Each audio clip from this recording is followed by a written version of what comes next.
Coffee, তুমি কিন্তু আমার সাথে অনেক সুন্দর মানাও। আমাদের একসাথে মিশলে সবাই পছন্দ করে।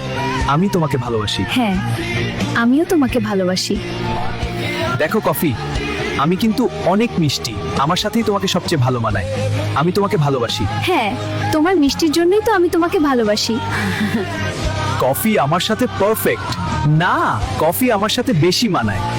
তোমরা দুজনেই স্পেশাল। কফি, তুমি কাকে চাও, মিল্ক না সুগার? আমি কিছু বুঝতে পারছি না। দুজনেই আমার জন্য স্পেশাল। এই সিদ্ধান্ত এত সহজ না। আমি থাকতে কফি অন্য কাউকে বেছে নেবে? কফি তো সারা রাত আমার সাথেই জেগে থাকে। আমি তোমার অপেক্ষায় ছিলাম। আমি শুধু তোমাকেই ভালোবাসি। রাত জাগা।